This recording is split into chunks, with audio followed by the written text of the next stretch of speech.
Assalamualaikum, halo Tribuners, apa kabar semuanya? Senang sekali hari ini saya bisa kembali menemani Tribuners untuk ngobrol-ngobrol lagi seputar kesehatan. Nah, tema obrolan kita kali ini adalah gejala dan penanganan COVID-19 pada anak-anak. Nah, seperti yang kita tahu Tribuners ya, pasien COVID-19 di Indonesia ini sudah menyentuh angka lebih dari 100.000 orang.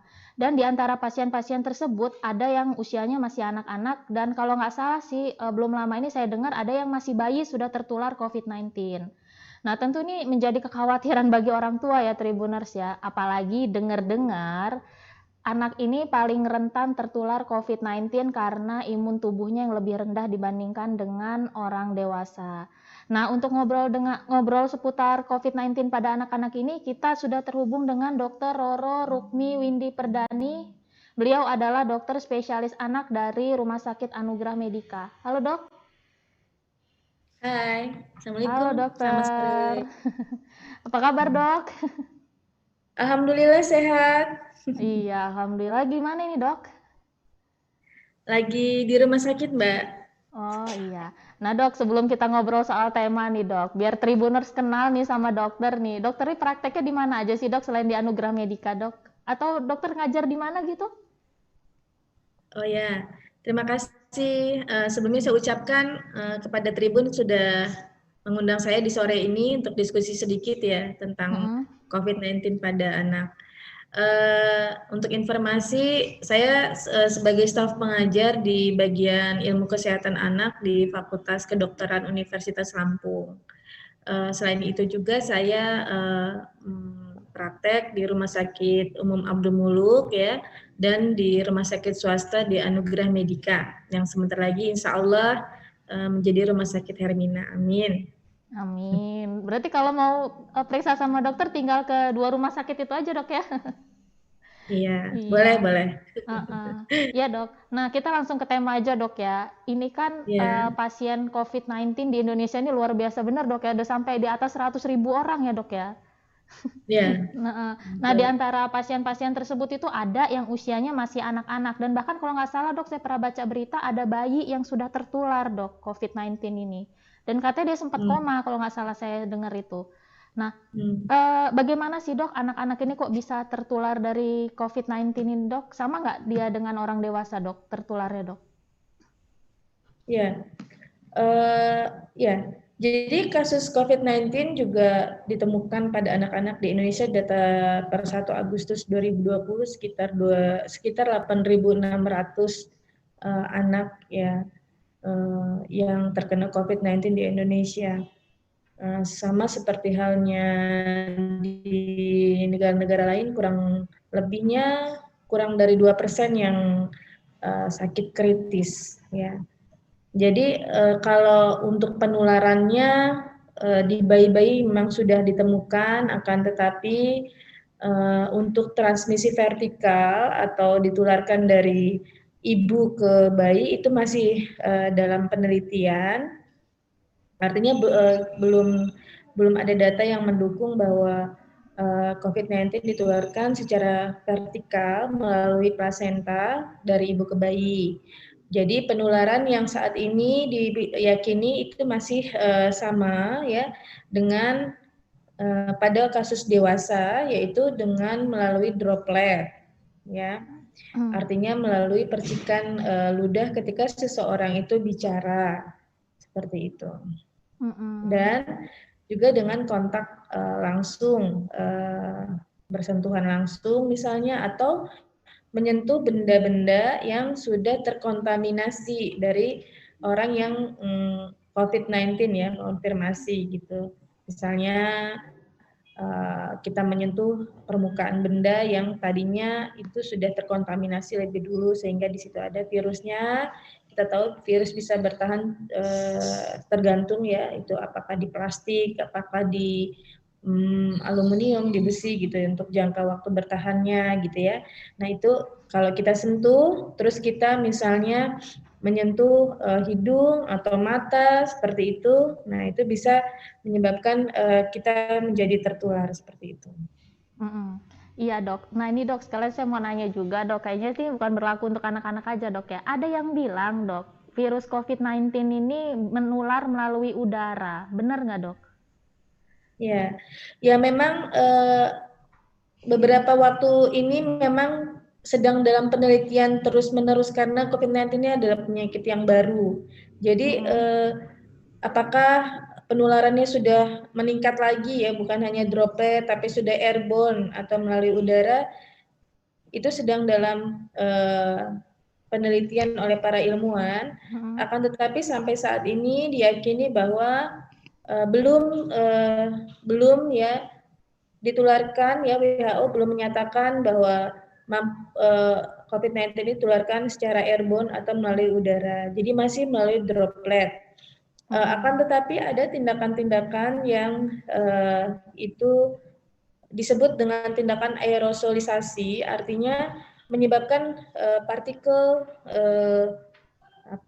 di udara ini menjadi lebih kecil sehingga mampu menyebabkan penyebaran virus itu melalui udara. Jadi itu yang harus diwaspadai, tindakan-tindakan aerosolisasi seperti itu. Misalnya seperti nebulisasi gitu ya. Nah, berarti kalau misalnya melakukan tindakan nebulisasi itu harus ada syaratnya, tidak seperti sebelum COVID-19. Syaratnya misalnya menggunakan APD level 3 misalnya di ruang isolasi seperti itu. Jadi tidak boleh lagi misalnya di ruang praktek biasa yang dulu mungkin sering dilakukan tindakan nebulisasi, misalnya pada kasus-kasus asma gitu ya. Iya. Nah, jadi belum dinyatakan secara resmi ya, WHO belum mengeluarkan pernyataan bahwa ini dapat ditularkan melalui udara atau airborne. Jadi belum ada pernyataan resmi dari WHO ya, Dok ya, kalau itu bisa melalui udara ya, Dok ya. Berarti itu hanya berita-berita aja, Dok ya. Ya. Iya. Sampai saat ini iya. belum ya. Nah, itulah kadang-kadang masyarakat memang harus mencerna dulu, Dok ya, itu berita sebelum langsung diterima gitu, Dok ya. Iya, dan juga harus mencari sumber-sumber yang valid ya. Misalnya seperti jurnal yang memang sudah jelas sumbernya, sumber penelitiannya seperti itu. Jangan misalnya dari berita yang kita belum tahu ini asalnya gitu. Iya. Iya, kadang masyarakat suka kayak gitu, Dok. Langsung diterima aja, Dok, udah. Oh ya bener ini gitu. Padahal harus cari sumbernya dulu, itu benar apa enggak, atau mungkin bisa nanya ke dokter itu benar apa enggak gitu, Dok ya. Ya, sebaiknya memang bertanya kepada tenaga medis ya. Selain tentunya misalnya pengen mencari sumber lain seperti jurnal, ya artinya bisa dipercayai ya kesahihannya seperti itu. Iya. Nah, kalau gejala dari COVID-19 pada anak-anak ini, Dok, sama nggak, Dok, dengan orang dewasa, Dok? Ya, sedikit bukan sedikit ya, berbeda ya. Bahkan kita mengenal fase-fase juga perjalanan penyakit pada anak-anak itu berbeda dengan dewasa, di mana pada anak-anak gejalanya sangat tidak khas. Jadi anak-anak itu kita bagi kasusnya bisa menjadi asimptomatis atau tanpa gejala, gejala yang ringan, sedang. Ringan itu asimptomatis, ringan, sedang, berat, sampai kepada penyakit kritis bisa ya. Nah, tapi sebagian besar itu gejalanya itu yang ringan ya, yang ringan. Bahkan ada juga banyak juga yang asimptomatis. Jadi ini yang menjadikan justru lebih hati-hati karena gejala yang ringan itu seperti batuk ya, sebagian besar itu batuk, demam atau riwayat demam, terus pilek ya. Jadi seperti flu-like illness, jadi kayak penyakit flu ya. Terus ada juga yang diare, ada juga yang nyeri otot atau nyeri sendi. Jadi mirip-mirip dengan demam berdarah misalnya seperti itu. Nah, kalau yang asimptomatis kita lebih sulit lagi karena itu tidak bergejala. Tapi misalnya pada seorang anak yang terkena tetap beresiko untuk menularkan atau menjadi sumber penularan, ya, seperti itu. Nah, kalau untuk kasus-kasus yang kritis, biasanya jika mengenai anak yang kurang dari 1 tahun, ya, dan atau anak-anak yang atau penyakit yang mendasari. Jadi bisa juga menyebabkan kematian, tentunya pada kondisi-kondisi yang seperti itu. Jadi, tapi sebagian besar ringan dan ringan dan asimptomatis gitu. Tidak seperti orang dewasa. Iya, tadi kan dokter kan sempat menyebutkan ada gejalanya, ada flu, ada batuk, ada diare. Itu sebenarnya seperti penyakit umumnya aja ya dok ya. Tapi Iya, jadi sulit sekali ya mengidentifikasi secara klinis dan juga laboratoris. Jadi laboratorium COVID-19 pada anak-anak sangat tidak khas. Misalnya kalau pada dewasa kita dapatkan limfopenia seperti itu ya. Pada kasus anak-anak tidak selalu ada limfopenia. Pada kasus anak-anak misalnya bisa kita periksa misalnya fungsi hati yang dikatakan meningkat. Itu kalau sudah terjadi kasus yang berat atau kritis. Kalau yang masih ringan-ringan aja tidak ada. Jadi memang inilah kesulitan untuk mendiagnosis kasus COVID-19 pada anak-anak. Iya. Nah, orang tua wajib waspada kalau itu COVID-19 ya dok ya. Itu ketika mungkin apakah flu-nya berapa hari nggak sembuh-sembuh atau batuknya nggak kunjung sembuh gitu dok. Atau gimana? Orang tua waspada ini jangan-jangan COVID-19 gitu dok. Iya, jadi memang kita beranjak lagi kepada saat ini ada perubahan istilah ya. Dulu kan kita kenal yang namanya ODP, PDP, OTG ya.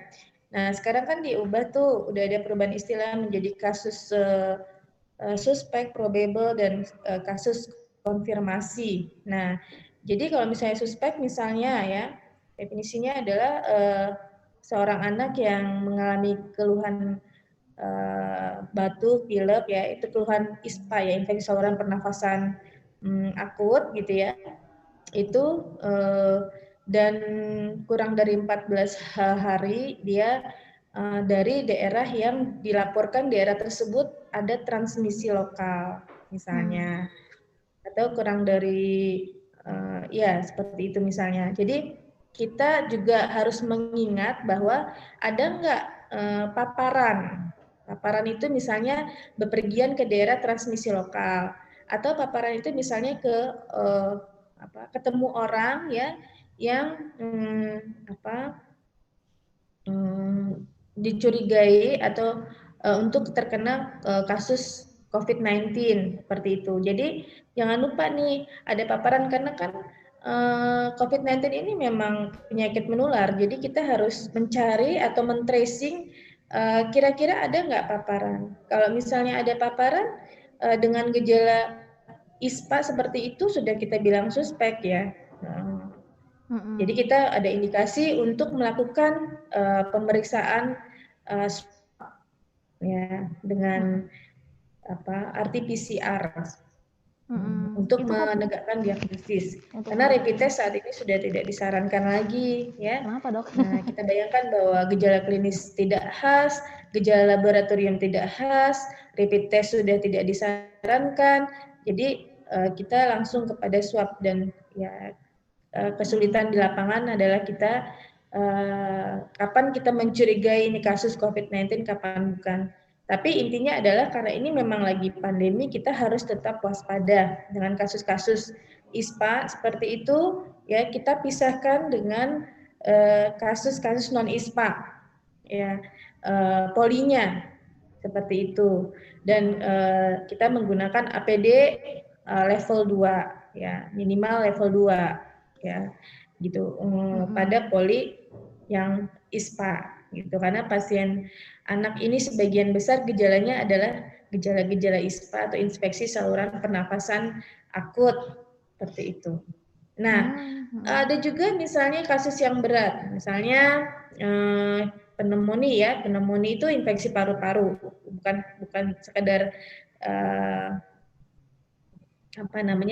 batuk pilek seperti itu. Pada parunya sudah didapatkan kelainan seperti itu. Nah, itu sudah, dan kita tidak ada bukti lain yang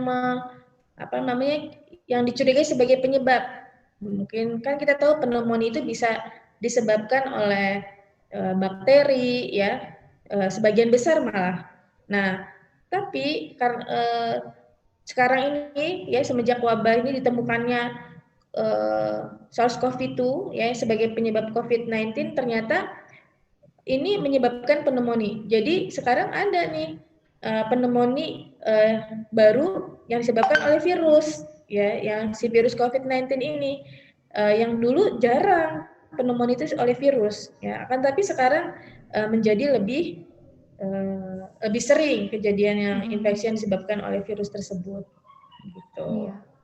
Jadi kalau misalnya kita ketemu kasus pneumonia ya bukan hanya ISPA yang kita yakin bahwa penyebabnya bukan bakteri, ya kita boleh ini sebagai kasus suspek seperti itu, ya, dan melakukan swab untuk menegakkan diagnosisnya seperti itu. Iya dok, nyinggung dikit soal pneumonia ini dok, kan masih ada yang bingung beda antara pneumonia dengan COVID-19 ini dok, gitu. Itu bedanya apa dok? Apa mungkin tadi saya tangkap dari omongan dokter, mungkin berarti dok itu keduanya terjadi berbarengan ya dok ya? Iya, jadi gini, pneumonia itu kan adalah radang paru-paru ya, di alveolus maupun di pankreas paru. Nah, penyebabnya dulu sebagian besar itu bakteri penyebab pneumonia itu. Ya, virus itu jarang sekali dan secara gejalanya seperti gejala pneumonia itu kan demam, batuk, sesak ya. Terus nanti kalau kita periksa parunya ada namanya suara tambahan paru yang kita sebut dengan ronki ya. Nah, dulu itu penyebabnya sebagian besar bakteri.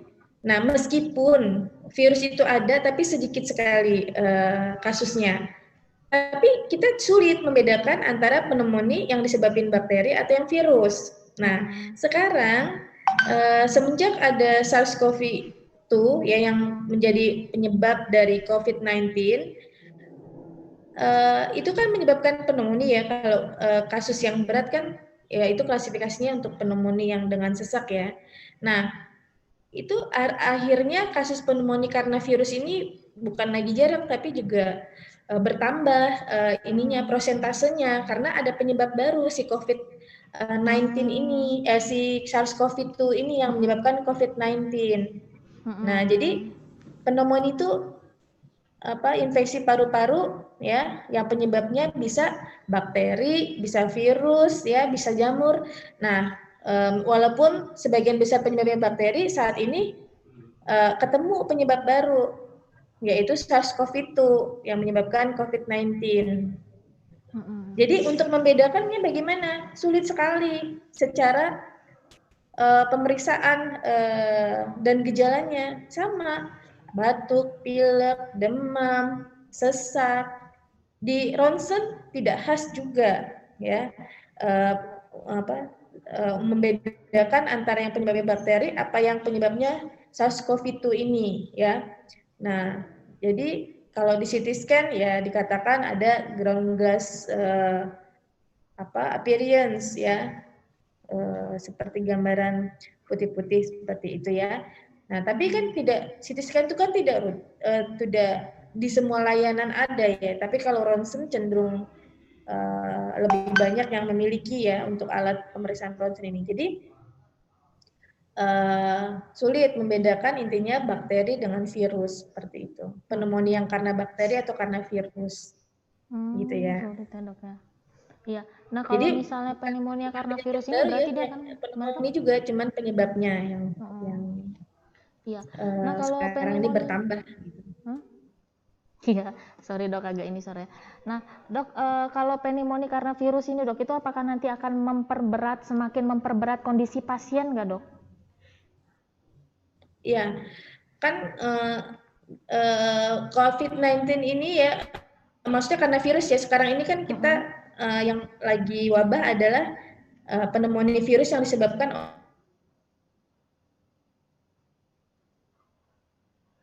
Halo, kok macet? Kok macet mas?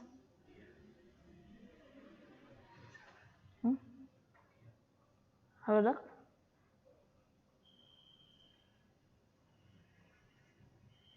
Mas kok macet?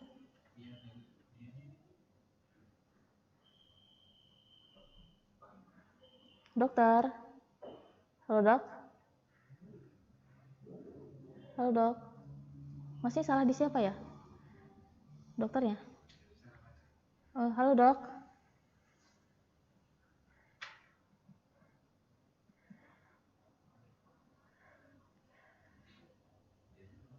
Halo dok.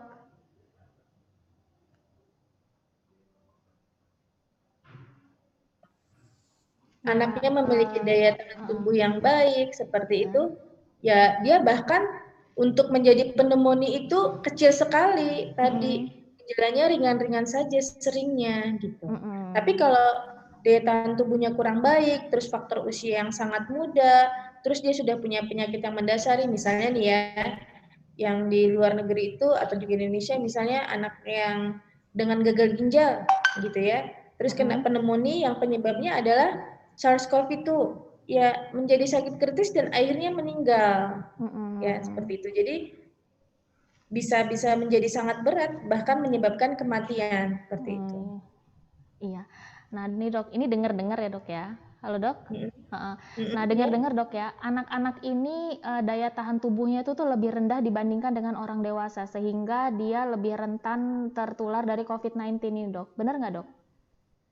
Oh, jadi gini,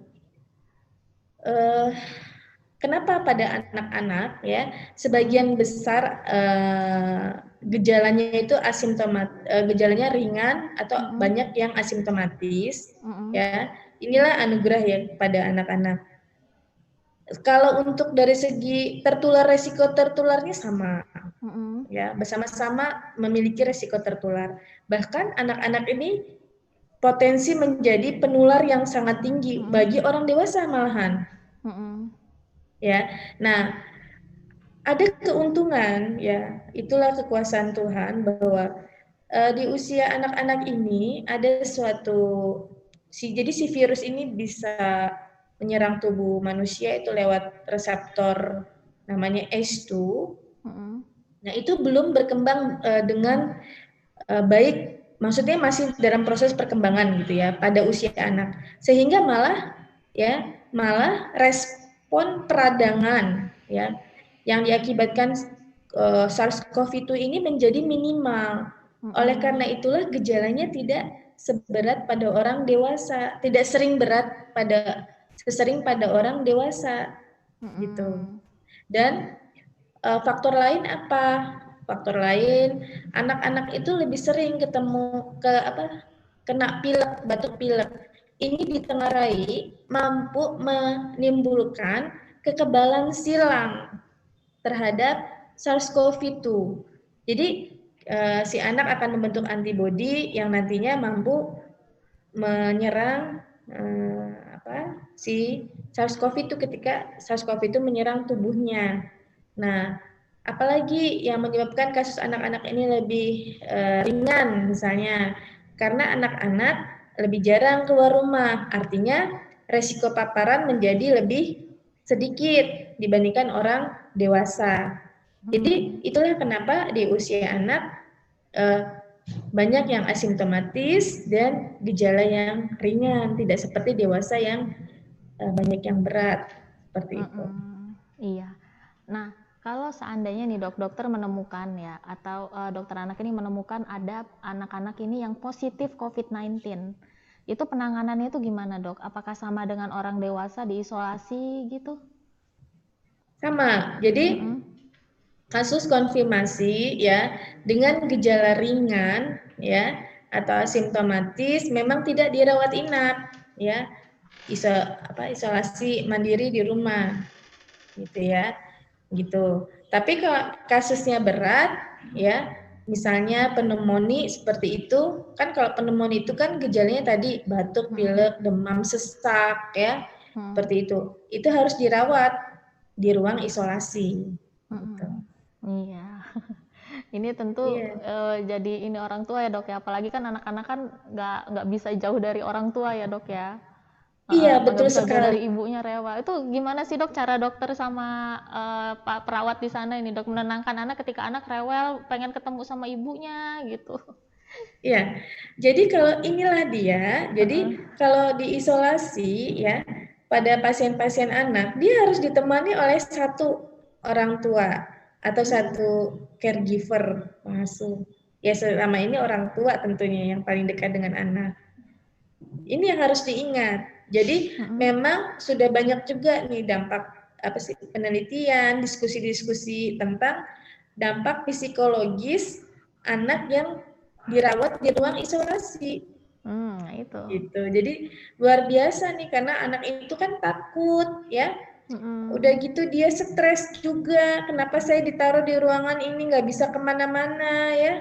Jadi itu juga kendala kami di lapangan. Jujur saja bahwa bukan karena penyakitnya, karena alhamdulillah tadi dikatakan sebagian besar ya pneumonia dan alhamdulillah tidak menjadi kritis seperti itu. Kan tapi problem seperti psikologi itu yang juga harus dipikirkan ya. Kadang orang tua juga kan harus menenangkan anak. Nah, kita sebagai tenaga medis ya tentunya juga memberikan edukasi yang baik ya, emotional support, bukan hanya dari segi obat-obatan yang kita berikan, tapi juga tadi emotional support, kita beri pemahaman ya, kenapa mereka harus sampai dirawat di ruang isolasi meski di usia anak, karena berisiko menularkan kepada orang dewasa lain ya, sampai kapan? Sampai keluar hasil swab ya. Nah, swab itu alhamdulillah sekarang di Lampung ini ya tidak seperti di awal-awal, alhamdulillah sudah sangat cepat hasilnya. Misalnya hari ini diperiksa, insya Allah 1 kali 24 jam sudah keluar hasilnya. Nah, 2 kali pemeriksaan swab negatif, Anda sudah boleh dipulangkan. Ya. Jadi dinyatakan negatif, bukan SARS-CoV, bukan COVID-19 ya, seperti itu. Iya. Ya betul Mbak Dini, memang itu menjadi problem yang serius sebenarnya, karena anak-anak pasti terganggu psikologinya kalau diisolasi. Iya. Tadi kan dokter kan bilang kan ada yang menemani, harus saling menemani satu orang ya. Biasanya orang tuanya itu berarti yang menemani itu dibekali dengan APD lengkap ya dok ya? Tidak, tapi mereka harus menggunakan masker ya. Dan jika ya memang kasus anak ini memang nanti hasilnya positif ya, orang tua harus harus di tracing ya. Dapatnya dari mana? Nah, orang terdekat adalah orang tua, jadi orang tua juga harus di swab gitu. Iya. Itu dia menemani di dalam ruang isolasi atau hanya menemani di jendela gitu dok, seperti yang saya pernah lihat di internet itu dok? Ya, di dalam ruang isolasi. Jadi IDAI sudah maksudnya sudah mengeluarkan rekomendasi bahwa pada usia anak-anak yang dirawat di ruang isolasi didampingi oleh 1 orang saja. Satu orang saja. Harus didampingi. Harus didampingi. Dan cukup pakai masker aja nggak apa-apa ya dok ya? Karena kan tentunya cukup pakai masker aja nggak apa-apa ya? Pakai masker, ya. Iya. Nah, dan tentunya kita masuk tenaga kesehatan ya, tenaga medis, para medis yang masuk memakai APD level 3. Udah lebih canggih berarti APD-nya dok ya. Iya. Nah dok. Ya alhamdulillah sekarang sudah lebih banyak tersedia dibandingkan awal-awal ya. Alhamdulillah. Alhamdulillah dok. Dulu awal-awal kayak susah banget ya dok. Iya. Nah dok, masa penyembuhan COVID-19 pada anak-anak ini sama nggak sih dok dengan orang dewasa dok? Iya. Jadi memang kalau kita lihat dari perjalanannya tadi ya, kalau kita lihat kurvanya dia perjalanannya itu tidak terlalu berat gejalanya dan cepat melandai ya dalam setelah 3 minggu ya, 3-4 minggu sudah mulai melandai seperti itu, kurvanya artinya sudah mulai perbaikan. Lain kalau pada orang dewasa, apalagi dengan sakit kritis, semakin lama waktunya, maka dia kalau dia punya underlying disease, dia akan semakin berat. Kalau anak-anak sudah mulai penyembuhan. Ya itu juga pada anak-anak yang bukan dengan sakit tertentu ya tentunya seperti itu. Jadi sebagian besar kasus, dia akan insya Allah mengalami penyembuhan dengan baik, dengan cepat. Cuman dari penelitian didapatkan bahwa virus bisa bertahan lebih lama di nasal maupun di di sekret nasal atau hidung maupun di feses. Nah, ini harus hati-hati ya. Jadi feses itu pada anak-anak ya tetap berisiko menularkan meskipun dia misalnya tadinya swab positif sudah menjadi negatif gitu.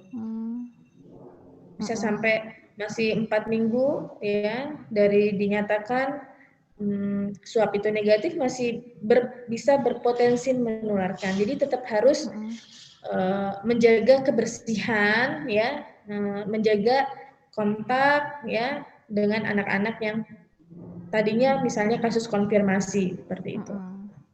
Karena ingat bahwa anak-anak ini pada prinsipnya begini, gejalanya alhamdulillah ya memang lebih banyak yang ringan ya, atau bahkan tidak bergejala. Akan tetapi potensi untuk menularkan tetap tinggi kepada orang dewasa gitu. Jadi bukan berarti kalau misalnya gejala ringan tidak menularkan ya. Gejala ringan ini tetap potensi menularkannya sama, dan penyakit yang nanti disebabkan oleh anak yang dari yang tertular dari seorang anak ini ya sama gitu kok karakteristiknya. Kalau terkena pada orang dewasa bisa menjadi berat seperti itu. Iya. Nah dok, gimana sih dok cara mencegah COVID-19 ini pada anak dok? Dan kalau ASI dok, saya dengar-dengar katanya ASI ini bisa membantu meningkatkan imun tubuh anak sehingga anak tidak kecil kemungkinan untuk tertular COVID-19. Nah ini benar nggak dok? Ya, jadi pencegahan pada prinsipnya ya sama seperti pada orang dewasa ya. Kita menghindari kontak langsung ya, dan juga menghindari paparan tentunya dengan lebih banyak di rumah. Oleh karena itu ya IDAI merekomendasikan ya jangan sekolah dulu ya sampai kurva mulai melandai, yang diduga mudah-mudahan sampai akhir tahun 2020 ini ya. Jadi jangan, karena apa? Karena kalau misalnya sekolah nanti resiko terpapar menjadi lebih tinggi dibandingkan diam di rumah ya. Terus sama menjaga hygiene dan sanitasi personal atau pribadi seperti mencuci tangan, sering mencuci tangan ya. Terus apalagi kalau habis menyentuh benda-benda ya, misalnya tertentu yang dibawa, misalnya orang tuanya keluar dari rumah bawa tas, misalnya bawa pakai sepatu, terus dia nyentuh sepatu, hati-hati ya. Jadi benda-benda yang dibawa orang tua keluar dari luar rumah itu juga ditaruh di tempat tertentu supaya tidak terjangkau oleh anak-anak ya. Nah terus apalagi sama seperti orang dewasa, makan makanan bergizi ya, seimbang, istirahat yang cukup, dan imunisasi jangan lupa. Jadi IDAI sudah mengeluarkan rekomendasi selama pandemi, imunisasi tetap dijalankan dengan menganut atau melaksanakan protokol kesehatan. Jadi sudah dihimbau kepada posyandu, kepada dokter di praktek swasta maupun di puskesmas ya, untuk tetap memberikan layanan imunisasi. Karena imunisasi itu membantu seorang anak terhindar dari penyakit yang dapat dicegah dengan imunisasi. Ya, karena kalau misalnya dia tertular oleh penyakit yang dapat dicegah imunisasi, terus dia tertular COVID-19, kondisinya akan menjadi penyakit yang berat, bahkan bisa kritis, akhirnya bisa menimbulkan kematian. Gitu. Jadi ASI ya, ASI tentunya kita tahu bahwa sangat luar biasa merupakan nutrisi ya pada 6 bulan pertama kehidupan, satu-satunya nutrisi yang boleh diberikan ya, makanan yang boleh diberikan. Jadi sangat besar manfaatnya ya. Jadi WHO tetap juga dan juga IDAI merekomendasikan tetap diberikannya ASI ya kepada bayi-bayi, cuman memang pada kondisi ibu dengan suspek, probable, kasus konfirmasi, itu sudah ada guideline tersendiri bagaimana cara memberikan ASI kepada bayinya. karena ASINya itu sendiri ya tidak terbukti mengandung virus yang mampu menularkan atau menjadi perantara penularan SARS-CoV itu dari ibu ke bayinya, tidak ada datanya yang mengatakan seperti itu. Jadi boleh diberikan, cuman cara pemberiannya yaitu yang disesuaikan dengan status ibu, apakah ibu suspek, apakah probable, apakah kasus konfirmasi, ya seperti itu. Jadi udah ada guideline masing-masing. Iya. Nah, tapi kan dok ini karena katanya udah new normal dok ya, sudah ada beberapa sekolah, ya nggak semua sih dok, sudah beberapa sekolah tuh sudah memberlakukan belajar tatap muka dok. Ya, itu gimana sih dok untuk mengurangi resiko anak tertular COVID-19 selama berada di lingkungan sekolah ini dok? Iya, terima kasih Mbak Dini. Ini pertanyaan yang sangat mengena ya, sangat strategis karena kami dari Ikatan Dokter Anak Indonesia ya sesuai dengan rekomendasi yang dikeluarkan oleh IDAI ya tetap merekomendasikan sekolah jarak dengan metode daring ya. Jadi belum menyarankan untuk sekolah dengan tatap muka langsung sampai kurva mulai melandai yang insya Allah mudah-mudahan ya di akhir tahun 2020 ini. Ya. Jadi belum menyarankan kalau dari IDAI. Dan saya sebagai anggota IDAI dan sekretaris IDAI cabang Lampung juga ya tentunya mengikuti anjuran dari IDAI tersebut. Ya memang kami juga sudah berusaha ya melakukan advokasi dengan cara mengirimkan surat ya kepada pemerintah, dalam hal ini kepada gubernur, kepada wali kota ya, gubernur, kepada dinas kesehatan ya, dinas pendidikan, semoga jangan dulu dibuka sekolah seperti itu. Jadi tetap sekolah dengan metode daring seperti itu. Jadi jangan dulu dok ya. Tapi sayangnya sekarang saya nggak tahu sih di Lampung ada apa nggak, tapi di luar Lampung ada gitu dok yang udah mulai tatap muka gitu loh dok. Iya, ya mungkin nanti kita evaluasi lagi ya. Diharapkan semoga saja IDAI ini dilibatkan dalam pengambilan kebijakan untuk sekolah seperti itu. Iya, baik dok, nggak terasa sudah 35 menit dok. Udah lama ya dok ya? Nggak kerasa. Nggak kerasa dok ya, emang kalau ngobrol sama dokter Roro ini pasti udah lama sendiri ya. Iya, baik dok, terima kasih banyak ya dok ya atas waktunya dok ya. Sama-sama Mbak Dini, makasih. Iya, siap. Sehat selalu. Iya. Assalamualaikum warahmatullahi wabarakatuh. Selamat sore. Sore dok. Ya, Tribuners, itu tadi obrolan kita bareng Dr. Roro. Semoga obrolannya bermanfaat, terutama bagi orang tua ya yang memiliki anak-anak. Nah, jangan lupa saksikan live saya besok pukul 1:30 siang dalam program Lipstick alias Ulas Tips Cantik. Assalamualaikum, dadah.